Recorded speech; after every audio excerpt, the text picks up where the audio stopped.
Sa ngalan ng Ama at ng Anak at ng Espiritu Santo. Amen. Sumainyo ang Panginoon. At sumaiyo rin. Mga kapatid, tayo ay nagtitipon upang purihin ang Diyos Ama, pasalamatan ang mga biyayang pinagkaloob sa atin, at mulit-muli ay dumudulog ng ating mga panalangin at minimithi sa pagdiriwang na ito. Ating pong hilingin na nawa ating tanggapin sa ating puso, sa ating pagdidesisyon, sa ating buhay, ang Espiritu Santo na ipinadala ng Diyos para maging gabay natin sa ating buhay. Aminin natin ang ating mga kasalanan upang tayo maging marapat gumanap sa banal na pagdiriwang.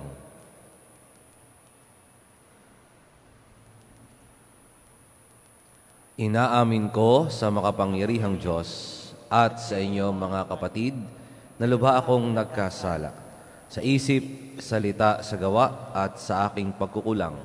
Kaya isinasamo ko sa mahal na Birheng Maria, sa lahat ng mga anghel at mga banal, at sa inyo mga kapatid na ako'y panalangin sa Panginoong ating Diyos.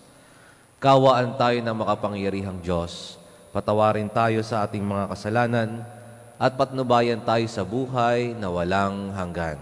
Amen.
Manalangin tayo.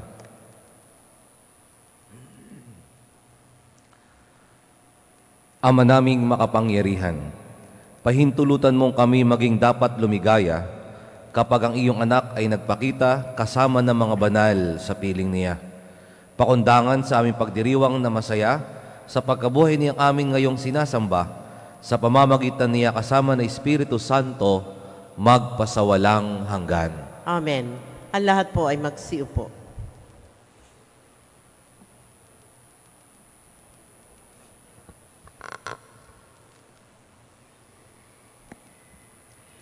Pagbasa mula sa mga gawa ng mga apostol. Noong mga araw na iyon, ang mga naghatid kay Pablo ay sumama sa kanya hanggang sa Atenas. Pagkatapos, nagbalik sila sa Berea.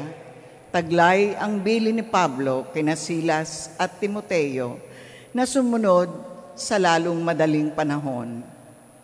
At si Pablo ay tumayo sa harap ng kapulungan ng Areopago at nagsalita, "Mga taga-Atenas, napapansin kong buhos na buhos ang inyong kalooban sa relihiyon, sapagkat sa paglalakad ko sa lungsod at pagmamasid sa mga sambahan ninyo, nakakita ko ng isang dambanang may nakasulat na ganito, sa Diyos na hindi nakikilala.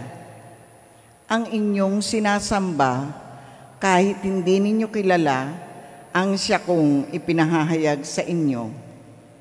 Ang Diyos na gumawa ng sanlibutan at ng lahat ng naroroon, ang siyang Panginoon ng langit at lupa. Kaya't hindi siya tumatahan sa mga templong ginawa ng tao, hindi sa siya'y nangangailangan ng anuman, kaya't siya'y pinaglilingkuran ng tao, sapagkat siya'y ang nagbibigay ng buhay, hininga at ng lahat ng bagay sa sangkatauhan. Mula sa isa'y nilikha niya ang lahat ng lahi sa balat ng lupa. Itinakda niya ang kanya-kanyang panahon at hangganan. Ginawa niya ito upang hanapin nila ang Diyos. Baka sakaling sa kanilang pag-aapuhap ay matagpuan siya. Ang totoo, hindi naman siya malayo sa bawat isa sa atin, sapagkat hawak niya ang ating buhay, pagkilos at pagkatao. Tulad ng sinabi ng ilan sa inyong mga makata, tayo nga'y mga anak niya, yamang tayo'y mga anak ng Diyos, huwag nating akalain na siya ay tulad ng larawang ginto, pilak o bato na pawang likha ng isip at kamay ng tao. Mahabang panahong di pinansin ng Diyos ang di pagkakilala sa Kanya ng tao. Ngunit ngayoy iniuutos niya na magsisisilat talikdan ang kanilang masasamang pamumuhay, sapagkat itinakda na niya ang araw ng paghuhukom sa sanlibutan, at ito'y buong katarungan niyang gagawin sa pamamagitan ng Kanyang hinirang. Pinatunayan niya ito sa lahat nang buhay niyang muli ang taong iyon. Nang marinig nila ang sinabi ni Pablo tungkol sa muling pagkabuhay, tinuya siya ng ilan, ngunit sinabi naman ng iba, ibig namin kayong mapakinggan uli tungkol dito. At umalis doon si Pablo. May ilang sumama sa kanya at sumampalataya sa Diyos. Kabilang dito si Dionisio na isa sa mga bumubuo ng kapulungan ng Areopago. May sumama ring babaeng nagngangalang Damaris at mga iba pa. Pagkatapos, umalis si Pablo sa Atenas at nagtungo sa Corinto. Ang salita ng Diyos. Salamat sa Diyos.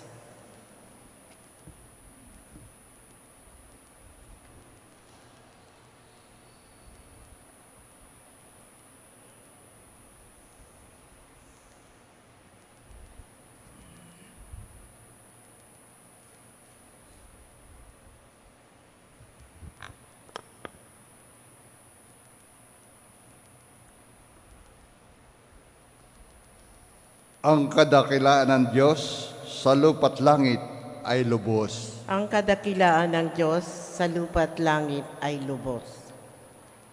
Purihin ang Diyos nitong kalangitan. Kayo sa itaas siya'y papurihan. Ang lahat ng anghel magpurit magdiwang, kasama ang hukbo karamihan. Ang kadakilaan ng Diyos sa lupa't langit ay lubos. Pupurihin siya ng lahat ng tao, hari at prinsipe, lahat ng pangulo, babae at lalaki, mga kabataan, matatandang tao at kalit-liitan. Ang kadakilaan ng Diyos sa lupa't langit ay lubos. Sa ngalan ng poon, lahat ay magpuri, ang kanyang pangalay, pinakamaigi. Sa langit at lupay, walang kasimbuti. Ang kadakilaan ng Diyos sa lupa't langit ay lubos. Siyang nagpalakas sa sariling bansa, kaya pinupuri ng piniling madla. Ang bayang Israel, mahal niyang lahat. Ang kadakilaan ng Diyos sa lupa't langit ay lubos. Magsitayo po ang lahat.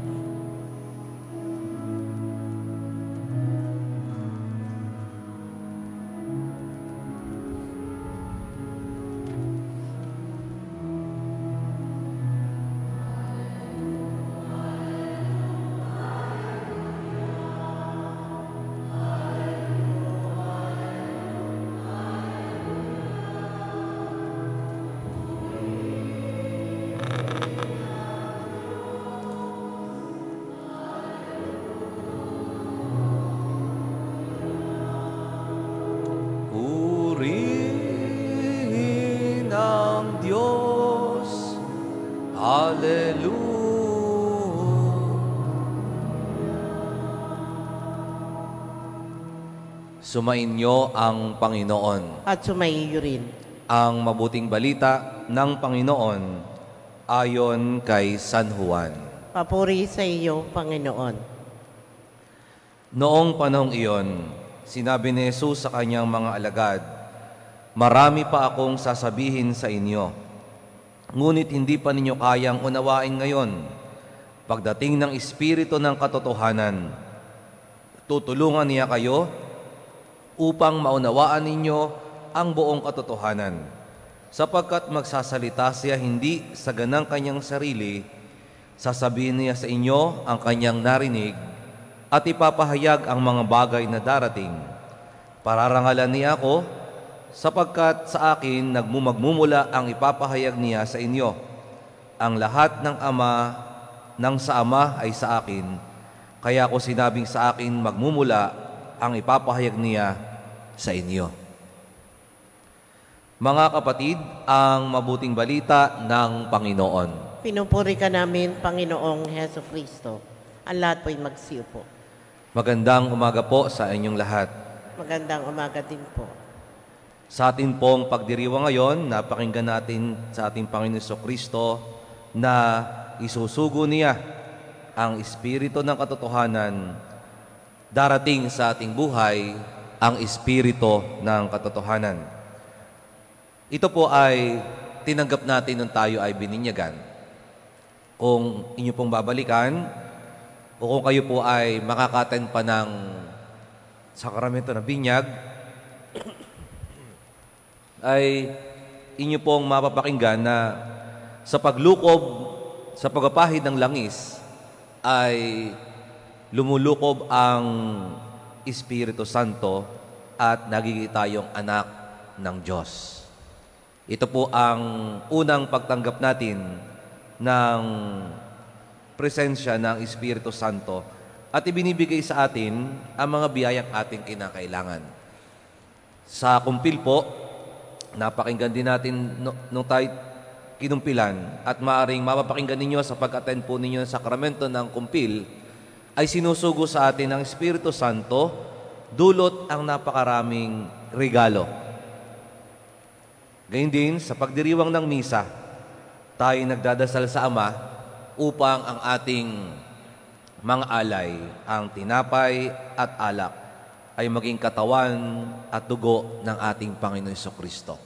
So totoo po na sa pag-akyat ng ating Panginoon Jesucristo sa piling ng Ama, ay isusugo niya ang Espiritu Santo upang hindi natin maramdaman, upang mawala sa ating isip ang kalungkutan at ang pangungulila sa kaisipan na si Kristo'y umakyat sa piling ng Ama o yung tinatawag na ascension.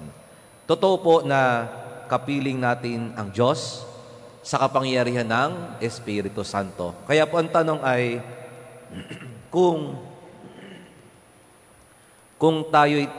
ating tatanggapin ang presensya ng Espiritu Santo, kung ating tatanggapin ang mga dulot nito sa ating buhay. Malinaw na po ay ang mga biyaya na ginagawang ganap sa ating buhay, lalo tigit ang pagdiriwang ng banal na misa. Tinatanggap natin ang katawan at dugo ng ating Panginoong Jesucristo. Gayun din, sa pamumuhay natin araw-araw, tinanggap natin ang regalo. Ito po ay 7. Halimbawa ay ang wisdom o karunungan para ating maunawaan ang kalooban ng Diyos, ang pinapagawa niya sa atin, ang paggabay niya sa atin, ang counsel o yung tamang paghatol sa ating mga desisyon sa buhay, sa ating mga plano sa buhay, sa ating pagsuporta at pagtataguyod ng pamilya, sa mga desisyon sa trabaho, sa mga malalaking desisyon ng buhay. Ito po'y malaking biyaya, yung counsel o yung tamang paghatol. Yung pong fortitude, yung tibay ng kalooban sa harap ng ating mga pagsubok at problema, na kahit anong mangyari, mayroong biyaya ang Diyos mayroong tulong ang Diyos. Yung pong piety, halimbawa, na ating dapat isabuhay, yung kabanalan, sapagkat ito ang tamang pagsunod sa yapak ng ating Panginoon Kristo, yung pong banal na pagkatakot sa Diyos. At ito po yung respeto natin sa Kanya, yung pagmamahal natin. Kaya, sinusunod natin ang utos niya sa ating buhay. So mga kapatid, ito po yung mga tinanggap na natin. Ito po yung tinatawag na gifts of the Holy Spirit. At napakarami pa. Ang tanong lamang ay kung ating inaanyayahan siya sa tuwing tayo magdidesisyon, sa tuwing tayo may gagawin, sa tuwing tayo ay nasa ating karaniwang ginagawa sa buhay. Isinusugo po ito sa atin ng Diyos. Ang tanong ay kung atin itong tatanggapin, ating hihinga ng tulong, ating aanyayahan na maging parte ng ating buhay upang lahat ng ating gagawin, lahat ng ating hinaharap, lahat ng meron sa ating buhay ay mayroong biyaya ang Diyos, may tulong ang Diyos dahil ating ginagawang bahagi ng ating buhay ang ating Diyos. Kaya sa pagpapatuloy po ng ating misa, pinapalala sa atin ng Panginoon, hindi niya tayo iiwan. Lagi niyang binapadala ang mga biyaya, lalo tigit ang Espiritu Santo. Kaya sa tuwing tayo ay may gagawin, we pray that the Holy Spirit may come in our life to enlighten our mind, to give courage in our hearts, to lead and guide us, lalo tigit sa katotohanan, sa misyon at kalooban ng Diyos. At nawa, kung ano man po ang biyayang dulot ng Espiritu Santo, maging bukas ang ating isip at ang ating puso sapagkat ito ang plano ng Diyos para sa atin.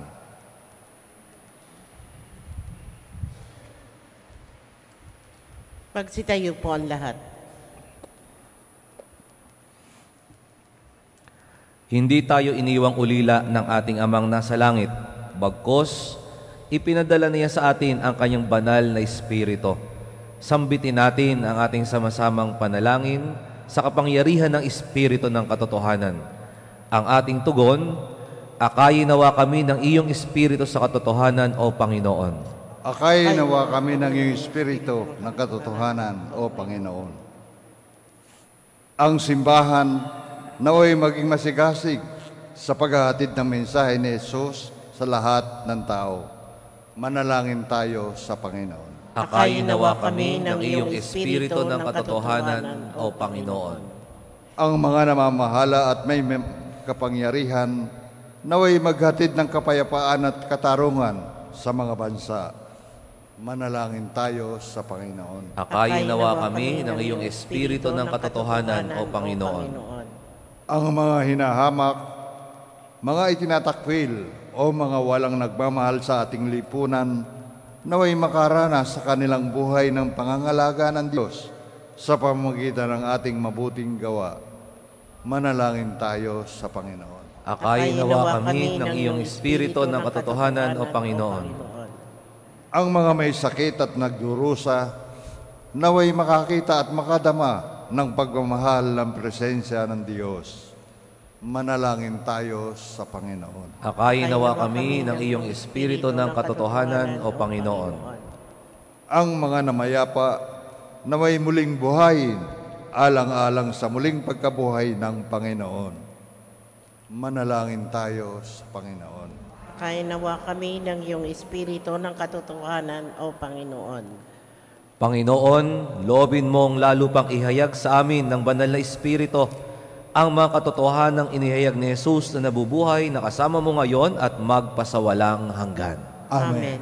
Ang lahat po ay magsiupo.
Magsitayo po ang lahat. Manalangin kayo mga kapatid upang ang paghahain natin ay kalugdan ng Diyos Amang makapangyarihan. Tanggapin nawa ng Panginoon itong paghahain sa iyong mga kamay, sa kapurihan niya at karangalan sa ating kapakinabangan at sa buong sambayanan niyang banal. Ama naming lumikha sa paghahain ng banal na pagpapalitan ng iyong mga kaloob at ng aming alay. Kami pinapagsasalo mo sa iyong buhay na namumukod tangi at walang kapantay. Ipagkaloob aming pakinabang sa aming paikinabang sa iyong paikisamang aming maasahan ay siya ring umiral sa aming paumuhay araw-araw. Sa pamamagitan ni Jesucristo kasama ng Espiritu Santo, magpasawalang hanggan. Amen. Sumainyo ang Panginoon. At sumaiyo rin. Itaas sa Diyos ang inyong puso at diwa. Itinaasa namin sa Panginoon. Pasalamatan natin ang Panginoong ating Diyos. Marapat na siya ay pasalamatan. Ama naming makapangyarihan, tunay ngang marapat na ikaw ay aming pasalamatan. Ngayong ipinagdiriwang ang paghahain ng Mesiyas, ang maamong tupa na tumubos sa aming lahat.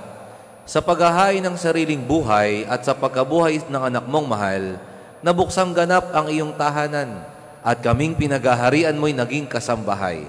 Sa pagkamatay niya sa krus, nalupig ang kamatayan.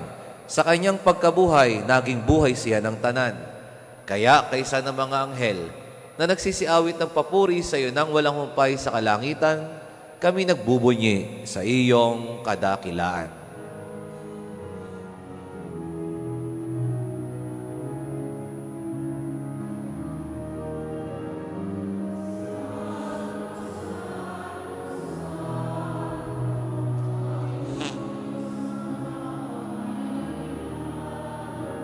Napupuno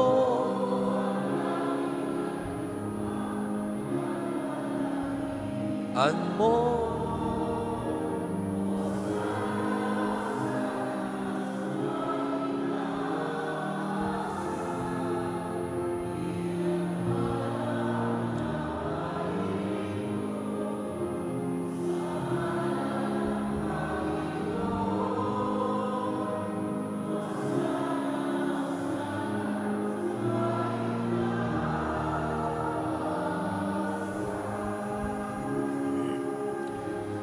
Ang lahat po ay magsiluhod. Ama naming banal, ikaw ang bukal ng tanang kabanalan. Kaya't sa pamamagitan ng iyong Espiritu, gawin mong banal ang kaloob na ito upang para sa aming maging katawan at dugo ng aming Panginoong Jesucristo. Bago niya pinagtiisang kusang loob na maging handog, hinawakan niya ang tinapay, pinasalamatan ka niya, pinaghati-hati na iyon, iniabot sa kanyang mga alagad at sinabi, "Tanggapin ninyong lahat ito at kanin. Ito ang aking katawan na ihahandog para sa inyo."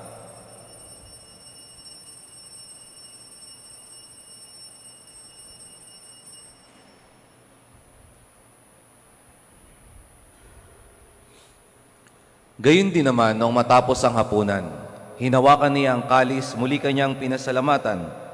Iniabot niya ang kalis sa kanyang mga alagad at sinabi, "Tanggapin ninyong lahat ito at inumin. Ito ang kalis ng aking dugo ng bago at walang hanggang tipan. Ang aking dugo na ibubuhos para sa inyo at para sa lahat sa ikapagpapatawad ng mga kasalanan. Gawin ninyo ito sa pag-alaala sa akin."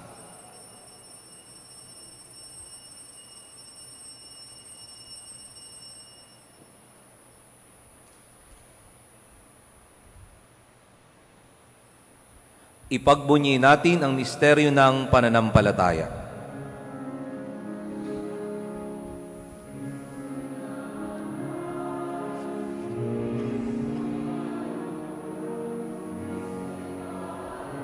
Sa wakas ng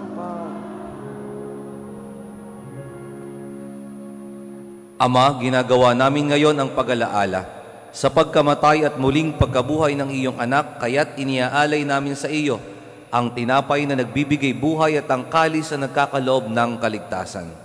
Kami nagpapasalamat dahil kami iyong minarapat na tumayo sa harap mo para maglingkod sa iyo. Isinasamo namin kaming magsasalo-salo sa katawan at dugo ni Kristo ay mabuklod sa pagkakaisa sa pamamagitan ng Espiritu Santo. Ama, lingapin mo ang iyong simbahang laganap sa buong daigdig. Puspusin mo kami sa pag-ibig kaisa ni Francisco na aming Santo Papa at ni Melray naming Obispo at ng Tanang Kaparian. Alalahanin mo rin ang mga kapatid naming nahimlay nang may pag-asang sila'y muling mabubuhay gayon din ang lahat ng mga pumanaw. Kaawaan mo sila at patuloyin sa iyong kaliwanagan. Kaawaan at pagindapatin kaming lahat na makasalo sa iyong buhay na walang wakas, kaysa ng mahal na Birheng Maria na Ina ng Diyos, ng kanyang kabiyak na pusong si San Jose, kaisa ng mga apostol at ang lahat ng mga banal na namuhay dito sa daigdig ng kalugod-lugod sa iyo. May pagdiwang nawa namin ang pagpupuri sa ikararangal mo sa pamamagitan ng iyong anak na aming Panginoong Hesukristo. Sa pamamagitan ni Kristo, kasama niya at sa Kanya, ang lahat ng parangal at papuri ay sa iyo, Diyos Amang makapangyarihan, kasama na Espiritu Santo, magpasawalang hanggan.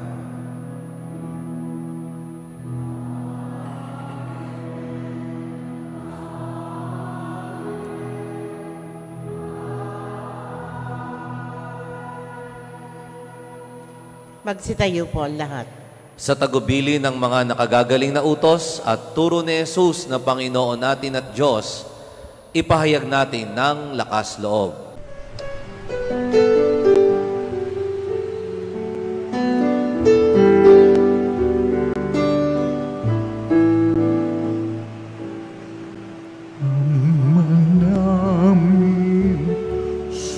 Sumasalang ka, sambahin ang ngalan mo, mapasamin ang kaharian mo, sundin ang loob mo dito sa lupa para ng sa langit. Bigyan mo po kami ngayon ng aming kakanin sa araw-araw at patawarin mo kami sa aming mga sala, para ng pagpapatawan namin sa nagkakasala sa amin, at huwag mo kaming ipagdulot sa tukso, at yadya mo kami sa lahat ng Nihiling naming kami iadya sa lahat ng masama, pagkalooban ng kapayapaan araw-araw, iligtas sa kasalanan at ilayo sa lahat ng kapahamakan, samantalang aming pinananabikan ang dakilang araw ng pagpapahayag ng tagapagligtas naming si Jesucristo.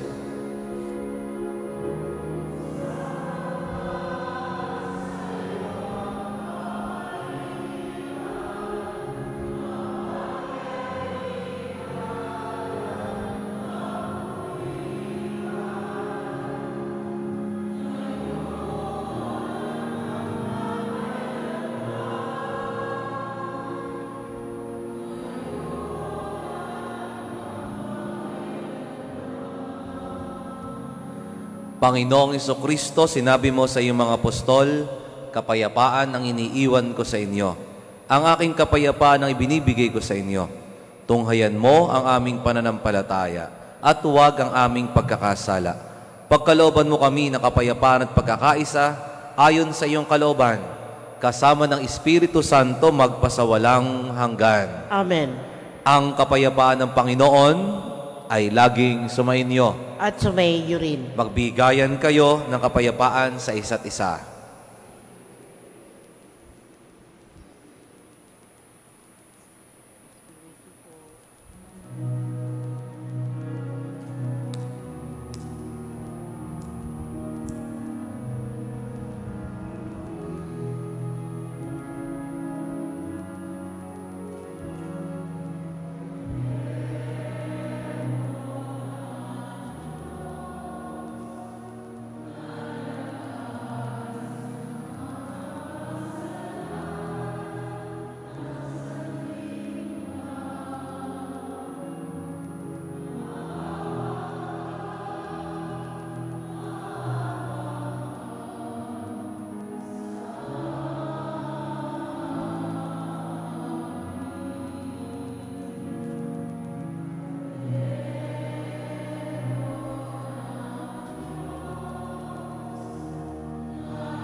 Cordero ng Diyos.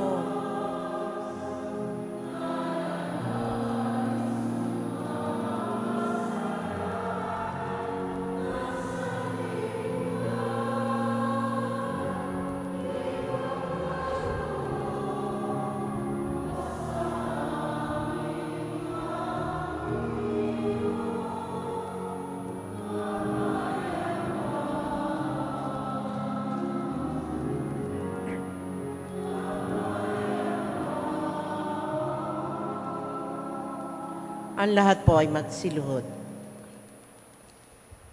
Ito ang kordero ng Diyos. Ito ang nag-aalis ng kasalanan ng sanlibutan. Mapalad ang mga inaanyayahan sa kanyang piging. Panginoon, hindi ako karapat-dapat na magpatuloy sa iyo. Ngunit sa isang salita mo lamang ay gagaling na ako.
Magsitayo po ang lahat.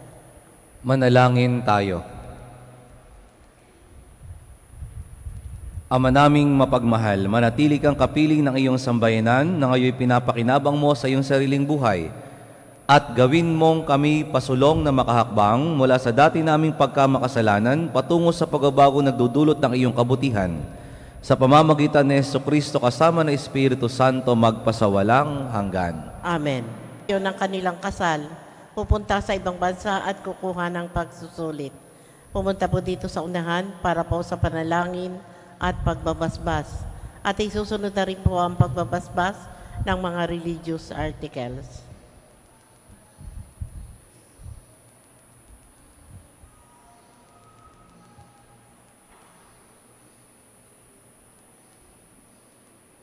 Ama naming mapagmahal, sa iyo nagmumula ang lahat ng mabubuting bagay.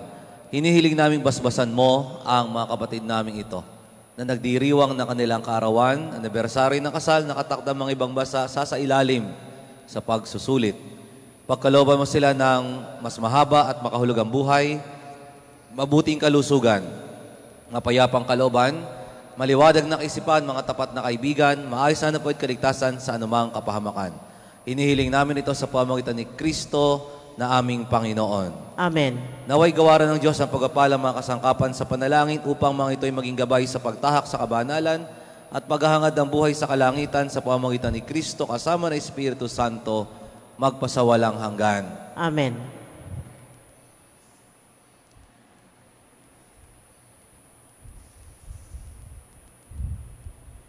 Palakpakan po natin ang mga nagdiriwang ng kanilang kaarawan, anibersaryo ng kanilang kasal.